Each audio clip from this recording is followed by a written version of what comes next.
were out at an airplane hangar with a friend of mine. We had been flying in the afternoon in the winter in one of his planes. He had a large hangar, a couple of planes in it, but he also had motorcycles, cars, couches, memorabilia. And we were just sitting there watching the sunset and just hanging out. And I said, we're hanging out in a hangar. How cool is that? And it occurred to me that there really ought to be something like this for car guys.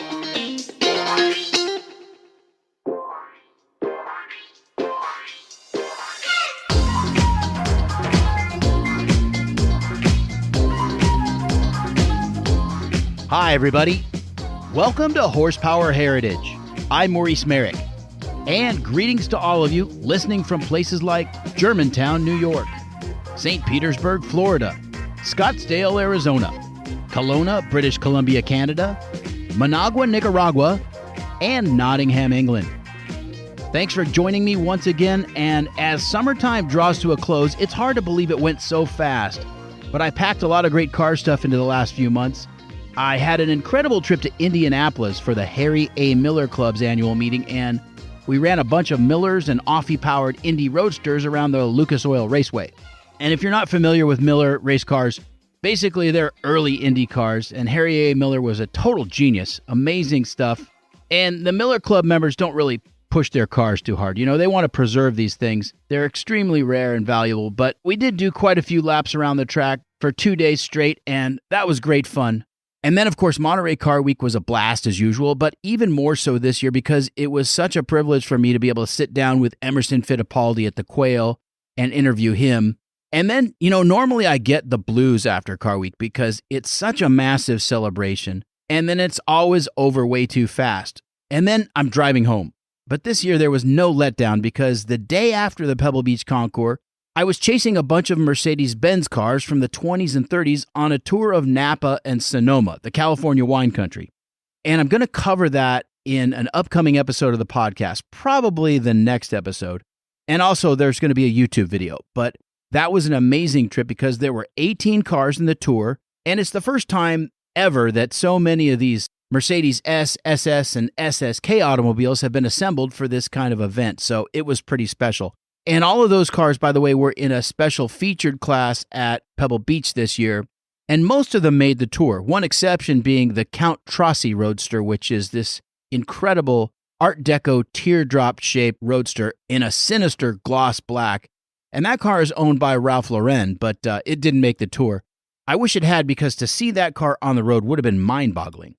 And then to add to all of that, this summer I bought a 1931 Ford Model A Roadster. And it's kind of a period custom done in the 50s, and then it was put away. It's an unrestored barn find. And the gentleman I bought it from is a terrific guy, and actually he listens to the show. So I'm really excited about that, and the car is running and driving and stopping. So that's going to be fun to clean up and cruise around in when it arrives in a couple of weeks, and just in time for our beautiful fall weather here in Southern California. And I'll share more on that car with you. I think I'm going to do a YouTube reveal, and we're going to very carefully clean and detail it and buff out the black lacquer paint. But my goal is to preserve the car because it truly is a survivor car. Anyway, that's my update. Thanks for letting me ramble, and I hope you've been enjoying your summer as well. If you're a new listener, don't forget to follow the show on your favorite podcast app, and you can also subscribe to the upcoming Horsepower Heritage newsletter. Just go to horsepowerheritage.com, click on the contact button, and say, sign me up for the newsletter. And that's all there is to it. Thanks to all of you who've signed up so far, and the first issue will be coming soon, I promise. Car news you can use, upcoming events, good stuff in general. And in other news, you may have heard my interview with David Lancaster last year. He's the director of the documentary film Speed is Expensive, Philip Vincent and the $1 Million Motorcycle. That was episode 64 of the podcast from July 13th of last year. Well, on Wednesday, September 20th, Speed is Expensive will have its American premiere at the Laemmle Film Center in Santa Monica, California. So if you're in the Los Angeles area, come on out and see the show.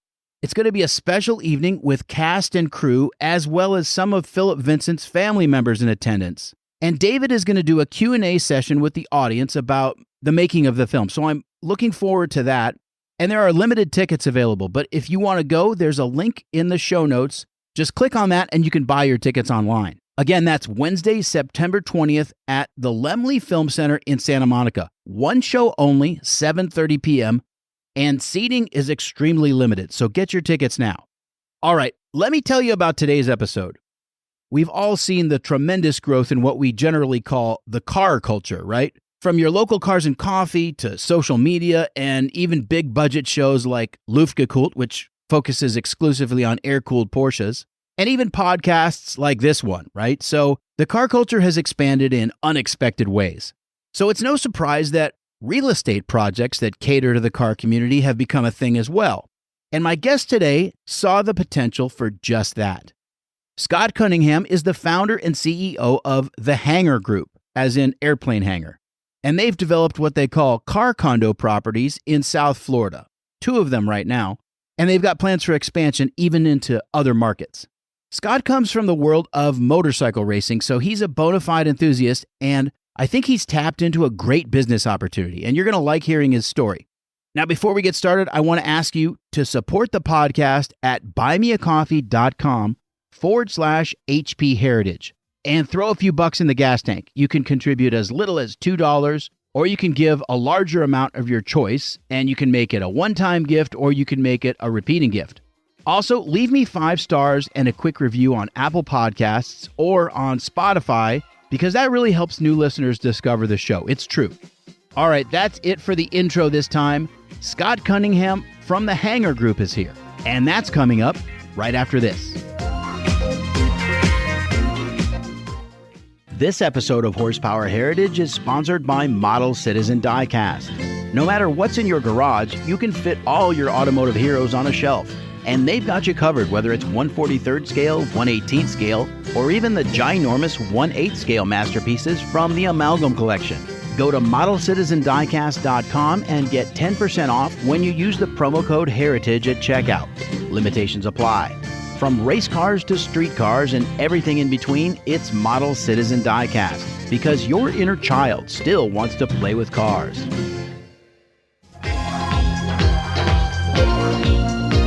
Scott Cunningham, thanks for doing this. This is going to be fun. You're quite a car nut. I am. I was a motorcycle nut before that. Awesome. So we're going to get along just fine. We're going to have a lot to talk about. Scott, you're the CEO of the Hangar Group, is that right? Correct. Yes. Yeah. And so this is an interesting development. There are similar developments in other parts of the country, but the concept in a nutshell is car condos, right? Yes. With a social element that maybe is more present than some other places. Right. And what made you come up with this idea?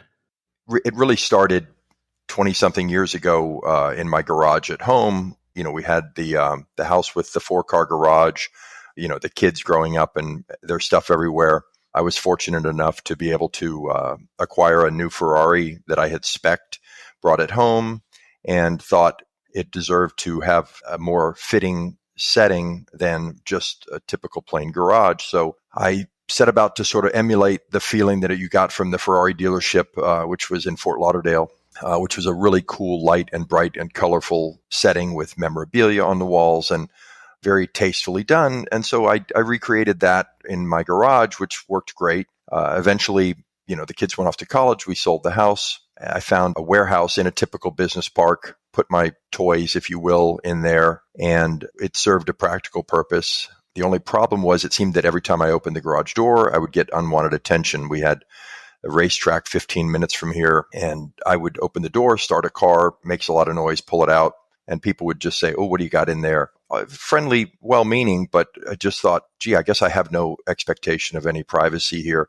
And when I would come back late at night to bring a car back, sometimes it didn't feel particularly safe. And that, you know, again, that just sort of registered in the back of my mind.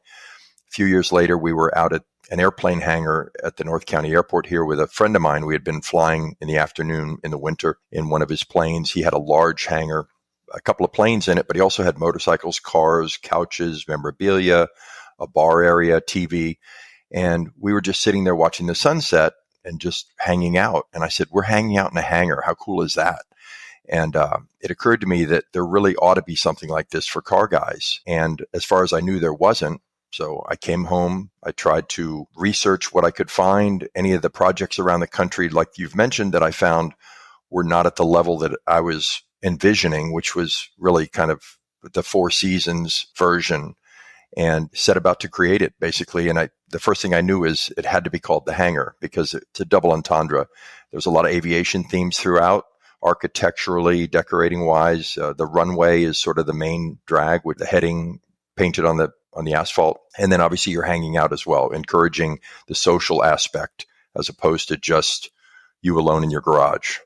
Right. And so there's two properties. There's the hangar at Palm Beach International, and then there's the hangar in Riviera Beach. Is that right? Correct. Palm Beach International is newly under construction. It's 5 times the size of our original facility, which is where I am now. I'm in the boardroom of the original hangar in Riviera Beach. It's a 1943 Jacobs radial engine behind me, if you can see it there. But we're under construction. We're about 70% sold already, which is really way ahead of anything we expected because of the size of the facility. But it's a really, really amazing location, proximity to West Palm Beach, the island of Palm Beach, the airport, the private aviation side. It's just attractive to a lot of people. Airplane guys and car guys, they share that camaraderie and that enthusiasm for the machines. So it makes perfect sense. Absolutely. You saw a business opportunity and you went for it. It is a business, but it was really a passion that made me want to do it because, I'm not current, but I am a pilot. And I do agree that guys that enjoy cars or motorcycles or things that move also tend to enjoy, planes for various reasons. And so I thought joining the two of those together in a theme would be appealing, and it has been. Scott, let's talk about what's been in your garage over the years. I know that you've been a motorcyclist as well as a car lover. Yeah, so just a little bit of everything. I'll tell you, I grew up, I'm a native of Palm Beach County, Florida. I grew up in Lantana, which is 20 minutes south of here. And I was one of those kids that I wanted to get a vehicle and be independent the day that I could. So back in the day, you would go and get your license on your birthday. I think this generation is a little bit less inclined to that, but I did. I went, and the deal was in Florida that I think it was at 15, you could drive a car if you had an adult with you, or you could ride a motorcycle by yourself. And my parents basically trusted me a little more than they probably should have, more than I let my kids get away with. And I bought basically a motorcycle on my 15th birthday, which happened to be the fastest super bike version that was available. It was a Honda CB750 Super Sport, 1980. And I loved to go fast. Florida back then was much more of an open place, and you could really pick up some speed wherever you wanted. I-95 was the interstate that was just under construction.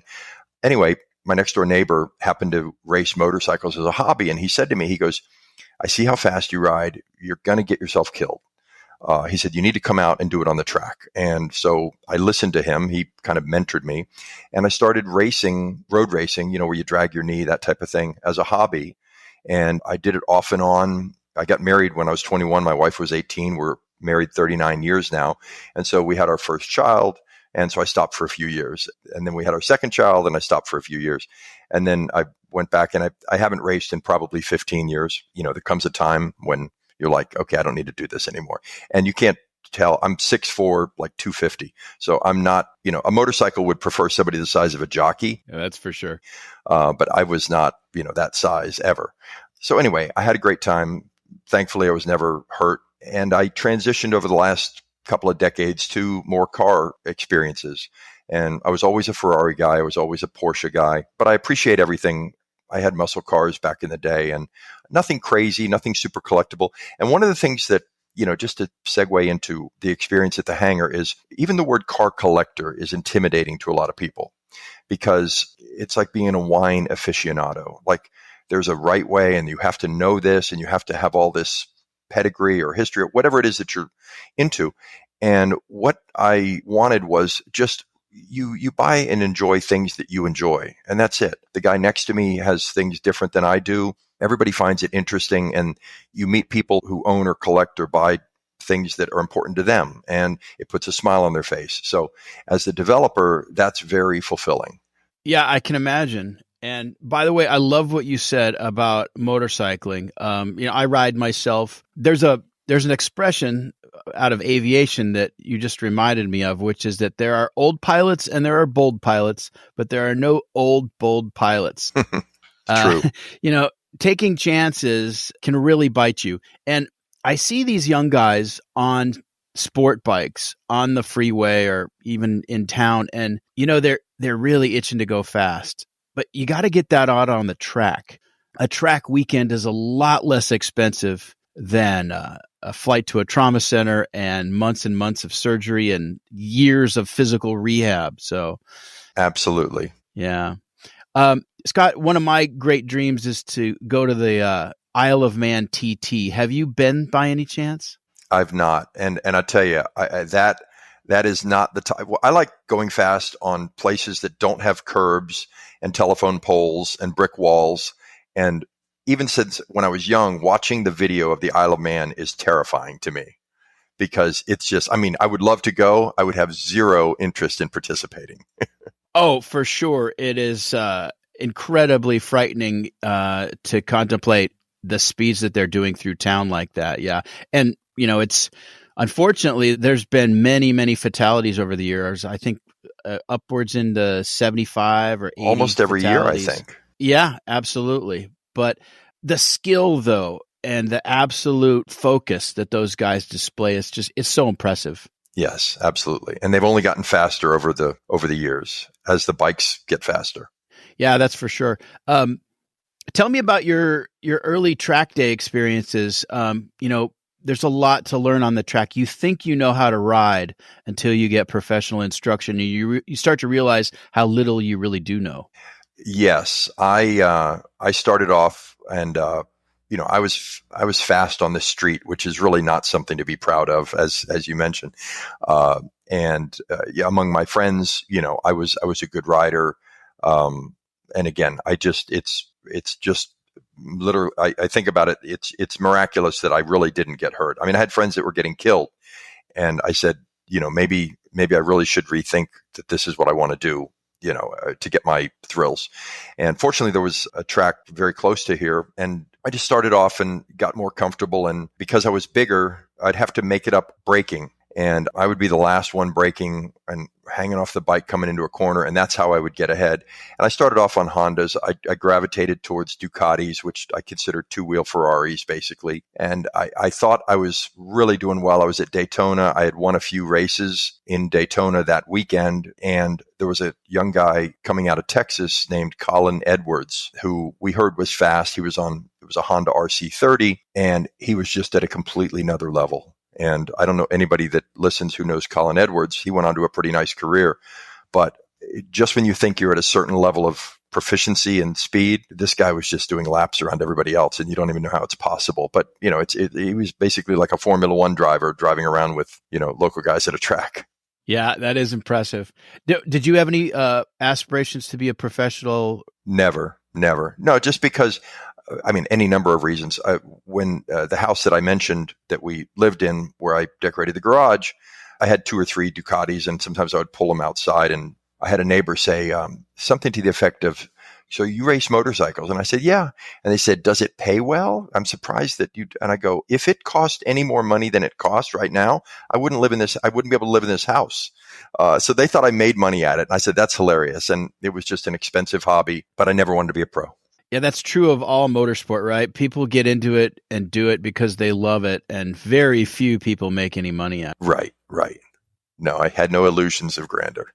Well, speaking of making money, is commercial real estate your specialty, or have you kind of done it all? Kind of done it all. I've always been entrepreneurial, but I was, for the last decade before this, I was basically doing residential renovations, flips, foreclosures, coming out of the financial crisis, saw a lot of opportunities, did nicely with that.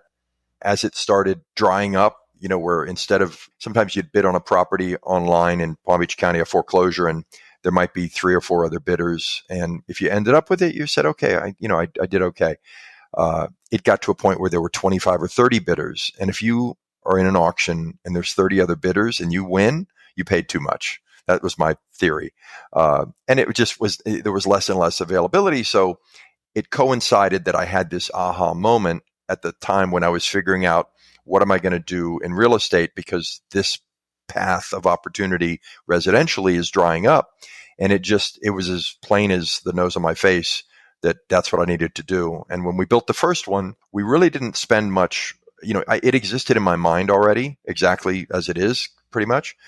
But people didn't understand what a private garage was, first of all. And I didn't want to tell them that this was going to be nicer than anything that they were going to find in Colorado or Texas or anywhere else. So we pretty much focused on building it, build it and they will come. And they did. That's how it sort of transitioned. So we've got a project in the Hamptons in the early stages of development, which we're super excited about. As I mentioned, Palm Beach is about 70% sold, and we've got other cities in key markets that we think are going to make sense. And so the first development, which is in Riviera Beach, is 41 units, and then the Palm Beach development is 69. Is that right? It's 68, but the average size of the unit is substantially larger, which I found interesting because, again, I did what research I could do about similar products. I went to Colorado, Minneapolis, and looked at, Automotorplex, Garage Town, any of those type of things that I could find. And, they were all somewhat different than what I was envisioning. But, you try to figure out what's the right size. What are people going to want? And one mistake that I made was about 6 of the units at the original of the 41 at the Hangar in Riviera Beach were between 500 and 600 square feet, which is a nice 2-car garage, right? And I'm thinking people are going to love that. It's less expensive because, basically it's square footage is money. But the model and the most common size was 1,173 square feet or something like that, and included a mezzanine that added about another 350 square feet. And we decorated that as the model, and to give people ideas and, sort of inspiration and permission to kind of do things that they wouldn't do in a garage, they wouldn't even do in their own home, decorating wise. And people took it and ran with it. But the point, back to what you asked me, was once they saw the 1,175 square foot model, nobody wanted the 500 square footers. So we sold everything else. And we had some double units as well, 2,200 square feet. And those sold very quickly. And what ended up happening on the smaller ones is people bought 2 or 3 of them and knocked out the walls and made them bigger units. So I'm not building any small units at the airport. We're starting at that 1,175 square feet and up. Now, they're not big enough to keep your private plane in, are they? No. And they're not. And when I say we're at the airport, we're literally across the street from the entrance, the north entrance to the Palm Beach International Airport. But we're not on airport property, which would be a dream, by the way. But typically, in almost every scenario that I know of, the airport will only lease you the land. They won't sell it to you. Yeah, I get it. I was just curious. Scott, what I like about properties like this is the whole clean slate idea, and you can just do what you want with it. And I'm sure there's some really impressive build outs in your properties. Absolutely. The idea was I sell you a decorator ready box. Everything that matters, air conditioning, plumbing, Miami-Dade impact, hurricane rated insulation, all of that stuff is there, but nothing that you're going to tear out or that you may not prefer. We looked at a similar project down in Miami, and the units came pre-decorated. And I said, it just didn't appeal to me. I don't, it doesn't make sense. Maybe I don't like white porcelain floors or checkerboard or whatever. And so we decorated, and my wife really did a fantastic job of making it sort of appealing and tasteful without looking, man cavey. And so we did that as inspiration to people. I've got guitars on the wall. I've got a wine collection. I've got, different, I've got some motorcycles. I've got a mid-century 7-foot speakers, tube amps, turntables upstairs, and just things that represent what we like. And the owners who came in after and bought them took that and took their imagination and created whatever they wanted. We've got people that have spent 7 figures in just their build out, not counting any cars. We've got, for instance, a couple that have become very good friends, by the way, as almost all of these owners have. It's just really, really nice people. But, he collects wine and he collects a few cars and some art. And he built a $100,000 custom wine cellar in the back, refrigerated, obviously, and proceeded to put $1 million worth of wine in it. And, some cases are $50,000 a case. Just really interesting stuff, and then parks 3 or 4 Ferraris and he's good. So we have people that have done, crazy theaters. They hang artwork, whatever it is that's important to them. They have, Murphy beds. Sometimes they build a bar upstairs and downstairs. Again, we didn't want to just appeal to guys as this is just a bunch of guys. And I've been married 39 years, and it was important to me and my wife to try to create something where it felt more like family. And time again, we've had a husband will bring his wife and she'll say in the car on the way here, why are you dragging me to look at a warehouse? I don't care. And she'll get here and she'll say, this is the coolest thing I've ever seen. You have to buy one of these. And anybody who is married knows, if mama's happy, everybody's happy. And it's not just that they can envision using the space, but they actually do use the space. They attend the social events. They get involved in things that they wouldn't otherwise do. My wife wouldn't go to a Cars and Coffee with me because she didn't care, but she would come to an event here and wouldn't miss it. And we have some people that we have a family in particular, great couple, a couple of adult sons, and they will have their Thanksgiving and their Christmas here for the entire family. So they have a large unit. It's spectacularly decorated, and they'll have the caterers come. They're here all day. They make the mess. It gets cleaned up, and then they go home. And it's their personal space, but it's not their home. So seeing people use their units like that is really, really gratifying. Yeah. And, I think that family and community aspect is pretty much inevitable when you do it right. Because I've seen a few of these developments similar to yours, and it always ends up being sort of a family atmosphere.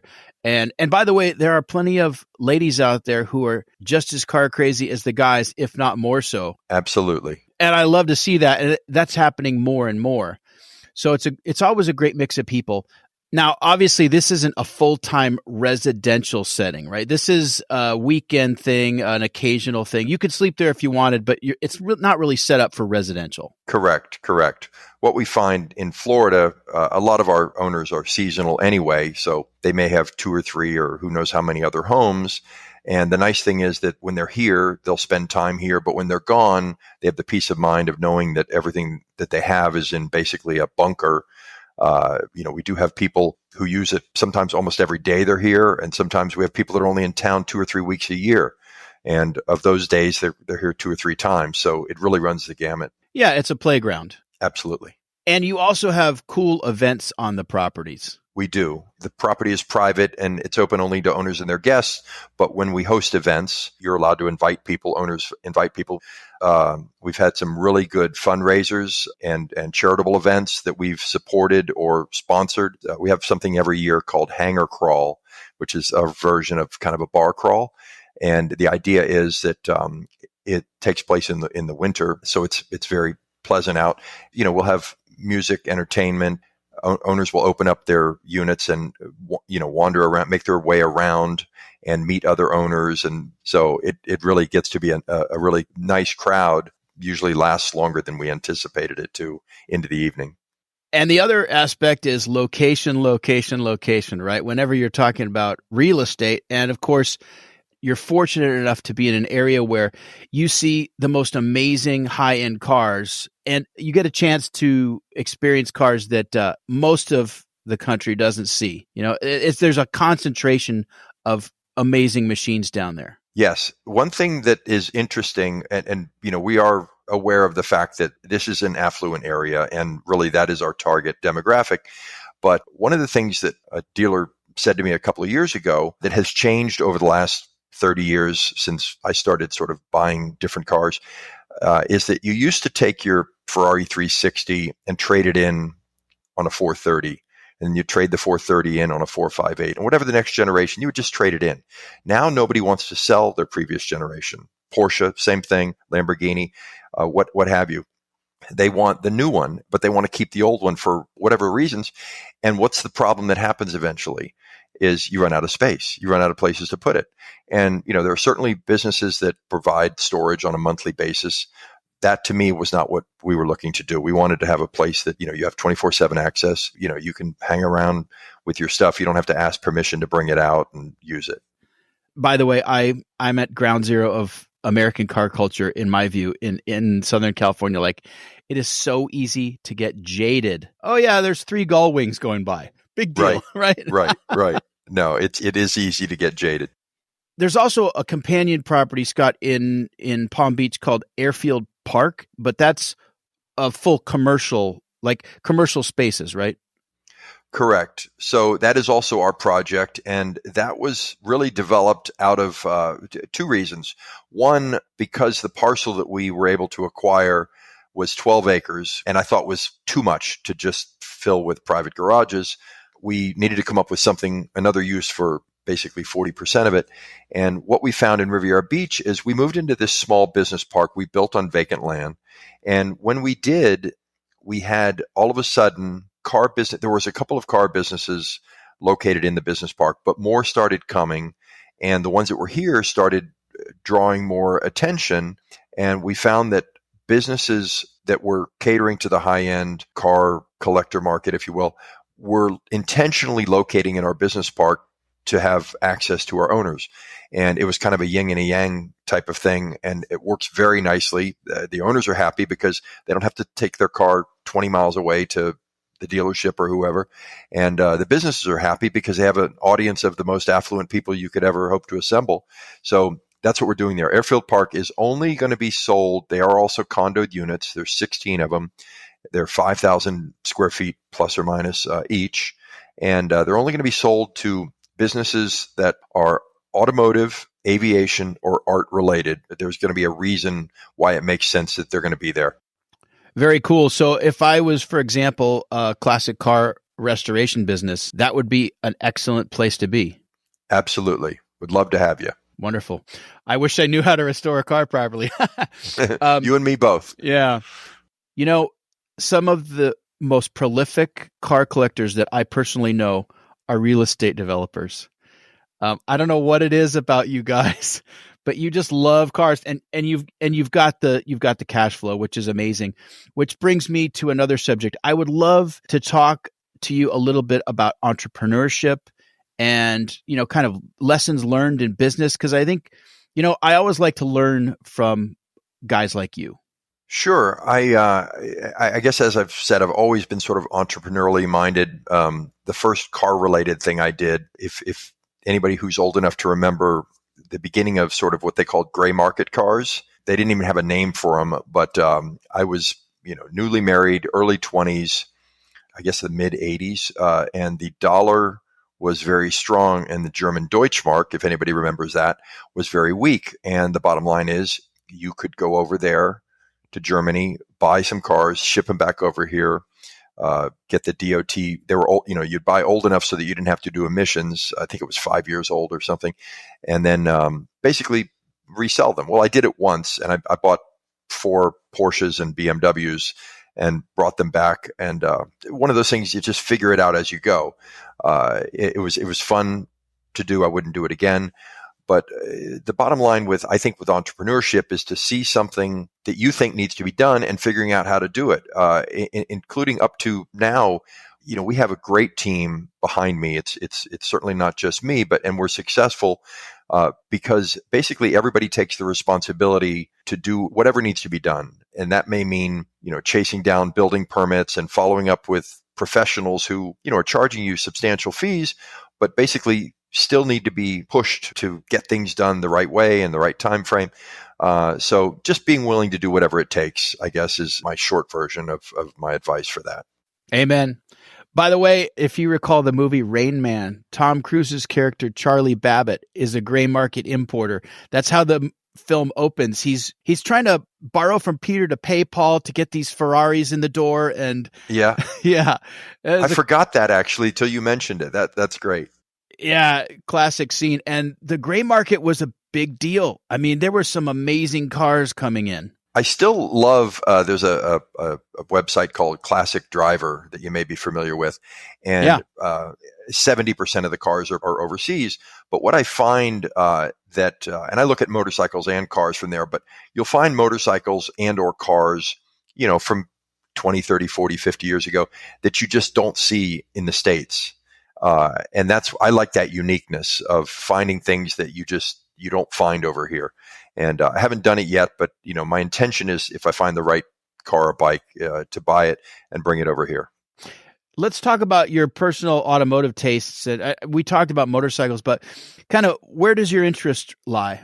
It depends what I'm doing. It's much like I always equate things to food. You like steak or you like lobster? I mean, I like both. Okay. I don't really ride motorcycles very much anymore. It's not that I don't want to. I tend to be busy. But for instance, we up until recently had Palm Beach International Raceway here, which we all knew as Moroso. That was his original name. I have a track Corvette, which is a C5 Z06. And I never cared for Corvettes my entire life until about 8 or 10 years ago. I started going to the track, and I would take a Ferrari to the track or something else. And I said, well, if I hit the wall with this thing, it's going to be a bad day. And the Ferraris were not quite as, sort of bulletproof as I was hoping. And if something breaks, it tends to be expensive. And these group of guys had Miatas. They were running around in spec Miatas, and they literally are like bumping into each other on the corners. I said, that looked like the most fun in the world, like go-karts. Problem is, again, I'm 6'4". So they're like, you're not going to fit in one. You need to get a Corvette. And they said a C5 Z06. And I got to tell you, it's the most fun track car. It makes lots of noise. It handles well. The expendables are not expensive tires and brakes, and the engine's bulletproof. So I love that. My wife and I have become Porsche fans more over the last couple of years. Got a Ferrari just to have one, but I don't drive it very much. There's a terrific Porsche club in the Tampa Bay area called Paradise Region Group, and they're just terrific people. I got acquainted with some of them when I was at Amelia Island one year, and we ended up touring the Brumos collection. If you know about the Brumos, sure. Yeah, of course, yeah, Dan Davis, and anyway, cool people. And they're all like, late model Porsches that they're into. They do a lot of tours.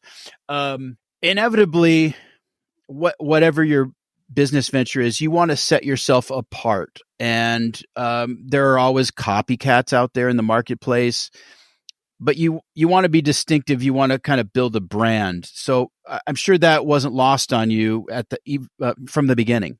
Correct.